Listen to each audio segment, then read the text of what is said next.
Qu'est-ce que tu peux dire à une personne en Europe qui dit qu'il n'y a pas de personnes honnêtes en Afrique? Il y a des personnes honnêtes en Afrique, mais ça dépend de toi. Ah bon? Oui. Est-ce que toi-même qui es à la diaspora, qui dit qu'il n'y a pas de personnes de confiance en Afrique, toi-même tu es honnête? Et aussi, si tu n'as pas confiance en toi, tu ne peux pas avoir confiance en quelqu'un d'autre. Waouh! Qu'est-ce que tu peux dire ça? Sur quelle base tu te poses pour dire une telle chose? Oui, parce que je suis la preuve. Waouh! J'ai travaillé avec la coach Didi Choco et c'est grâce à ce travail-là que je suis ici aujourd'hui en Turquie. Waouh! Quand on te met quelque part, sois honnête dans tout ce que tu fais. Parce que je suis en Turquie aujourd'hui grâce à mon honnêteté.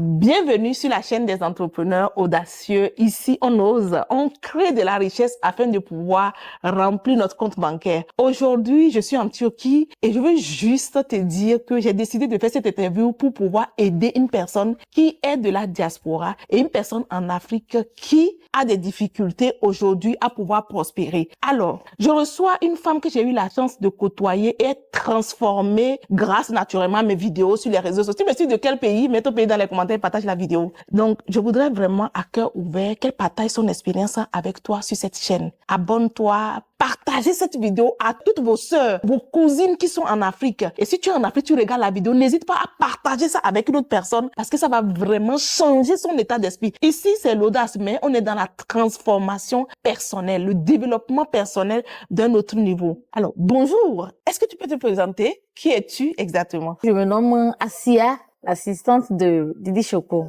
Waouh! Alors, je veux vraiment qu'on parle d'un sujet qui me tient vraiment à cœur. Parce qu'il y a beaucoup de personnes de la diaspora qui ont l'habitude de me dire que oui, c'est parce que tu es chanceuse, ça dit à tout. C'est parce que toi, tu as eu la chance d'avoir des personnes. Est-ce que c'est une question de chance, en fait? C'est pas une question de chance, mais il faut savoir faire confiance à une personne. Très, très important. Alors, qu'est-ce qui, selon toi, fait que une personne qui est en Europe ne fait pas confiance à des personnes qui sont en Afrique, selon toi? Selon moi, je pense que la personne qui est en Europe n'a pas confiance en elle-même. C'est fort, hein? Oui. Voilà. C'est-à-dire que toi, tu penses qu'il faut que la personne croit déjà que c'est possible? Oui, exactement. Il faut qu'elle croie que c'est possible. Waouh. Et aussi, si elle n'est pas honnête, à coup sûr, elle va croire que l'autre personne n'est pas honnête aussi. C'est un message très, très fort. Ce qu'elle vient de dire, c'est ce que moi, je pense réellement dans ma tête. Moi, je pense qu'il y a de bonnes personnes partout dans le monde. Parce que ce livre, par exemple, Oser rêver grand, j'ai ça dans plusieurs pays avec des personnes que je n'ai jamais vues. Mais moi, je n'ai fait confiance. J'avais une assistante à l'époque qui me disait que, oh, coach, il faut qu'on récupère vite l'argent parce que les gens vont prendre ton argent pour... Moi, je n'ai jamais imaginé qu'une personne peut voler mon argent. Parce que mais si tu voles l'argent aussi, c'est une seule fois, non? Oui. La personne qui vole, toi qui as l'habitude de voler, c'est une seule fois, tu ne peux pas faire plusieurs fois. Non, une seule fois. Voilà, donc c'est sur cette base-là que moi je fais confiance à toute personne que je rencontre. Donc, est-ce que toi-même, tu arrives à avoir cet état d'esprit, ce qu'elle vient de souligner? Maintenant, je sais qu'il y a beaucoup de problèmes, mais il y a des gens qui disent oui, j'ai envoyé l'argent, j'ai fait des business en Afrique avec la famille, ça n'a pas marché. En toute honnêteté, avec toi, le parcours qu'on a eu à faire, selon toi, qu'est-ce qui a fait que ça a marché pour nous, sincèrement? Ça a marché avec Didi Choco parce que Didi Choco, elle s'y connaît dans son domaine. Elle s'est formée et elle m'a formée. Wow. Vous voyez? Et comme on le dit souvent, la confiance n'exclut pas le contrôle. Il faut avoir aussi le contrôle sur ton business, sur ton activité. Ça aussi, c'est très important. Alors, tu parles d'un sujet qui me tient vraiment à cœur. Qu'est-ce que tu penses réellement des personnes qui sont en Afrique, qui n'aiment pas faire des rapports, qui n'aiment pas rendre compte? Qu'est-ce que tu penses vraiment? C'est-à-dire que je suis en Europe, je t'envoie quelque chose à gérer et je te demande les comptes, tu te fâches. Je pense que c'est le manque de professionnalisme. Si tu es dans une entreprise et tu as un objectif que je dois évoluer avec cette personne-là, tu ne dois pas te fâcher en aucun cas si elle te demande des comptes ou quoi que ce soit. Est-ce que tu entends? Toi, par exemple, tu as un parent qui t'envoie de l'argent pour pouvoir faire quelque chose et la personne te demande les comptes, tu te fâches. Tu prends ça mal. C'est pas possible. Coach, Tu me permets de donner un petit conseil à mes frères en Afrique? Ouais, il n'y a pas de problème. Si tu as envie de leur parler, ben vas-y. D'accord. J'aimerais te parler, toi qui es frère ou bien ma sœur en Afrique et tu as un proche ou bien une famille à la diaspora. Il faut faire les choses en toute honnêteté. Quand on te met quelque part, sois honnête dans tout ce que tu fais. Parce que je suis en Turquie aujourd'hui grâce à mon honnêteté. Si je suis assise ici aujourd'hui, je n'ai rien payé, 0 franc. De Lomé jusqu'en Turquie, c'est 0 franc. Juste parce que je suis honnête et je sais faire mon travail. Wow. Je ne dis pas que c'est ma famille, c'est ma sœur, c'est ma grand-sœur et je ne peux pas faire les choses en toute professionnalité. Vous voyez? Donc, c'est très important. Wow.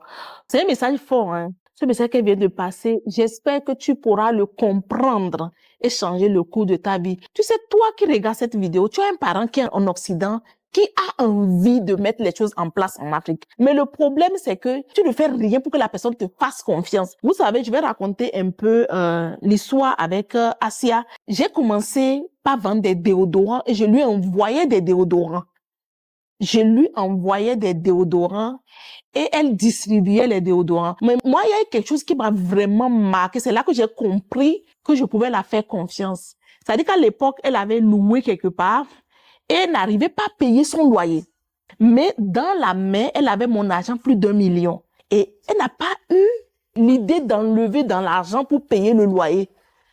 Et elle m'a laissé un message pour me dire que c'est comme ça. Elle veut aller aménager chez une amie parce que bon, elle a des difficultés pour payer son loyer actuellement parce que son travail qu'elle fait. À l'époque, j'envoyais juste des déodorants et voilà, elle se servait de distribuer aux gens pour moi. Donc, ce n'était pas, elle ne travaillait pas pour moi. Elle avait sa vie, elle faisait, mais j'envoyais les choses et de temps en temps, je lui faisais des gestes. Peut-être c'est ce que tu fais aussi, toi qui es de la diaspora. Ça m'a tellement travaillé. C'est-à-dire que tu as l'argent de quelqu'un en main, tu as des problèmes. Elle n'a pas pensé que je prends ça, je règle le problème et après, quand elle va m'appeler, je vais chercher. Ça, c'est quelque chose qui m'a fait prendre conscience que je peux faire confiance à cette dame. Est-ce que tu es comme ça? Est-ce que tu es comme ça? Donc, elle vient te dire que les opportunités, il y en a, mais tout dépend de toi. Oui. Tout dépend de toi. Est-ce que par rapport à cette vidéo, tu as décidé à changer? Je veux voir dans les commentaires les personnes, si tu es en Afrique, dis ce que tu penses de cette vidéo. Si tu es en Europe, dis ce que tu penses de cette vidéo dans les commentaires et je viendrai faire une autre vidéo pour expliquer comment j'ai procédé et quel a été le chemin. Ça n'a pas été facile. Il faut comprendre que elle aussi, elle a pris le temps d'apprendre et moi aussi, j'ai pris le temps d'apprendre en la formant parce que rien de bien ne s'obtient du jour au lendemain. Tout ce travail. Donc, si tu as regardé cette vidéo, tu as aimé, partage au maximum. Alors, comment se passe ton voyage en Turquie, l'accueil et tout? Le voyage en Turquie est très impeccable. J'ai bien voyagé. En tout confort, quoi. Wow. Elle a même eu des conditions même que moi, j'ai pas eu. Hein, parce que comme elle vient d'Afrique et tout, le staff, ils ont bien fait les choses pour elle et tout. Ah oui, oui, oui, oui. J'ai bien voyagé, en tout cas. En plus, le staff, l'accueil était super. En tout cas, vous-même, vous voyez les images défiler et tout. Ben, écoute, merci, bienvenue. Et je souhaite vraiment que cette interview permet à plusieurs personnes de changer le cours de leur vie. Aujourd'hui, elle est en Turquie. Bon, pour quelqu'un, peut-être c'est rien. Mais c'est énorme pour une personne qui est en Afrique, qui se cherche en fait, voilà, c'est énorme. Et c'est possible grâce à son honnêteté. Voilà. Au revoir.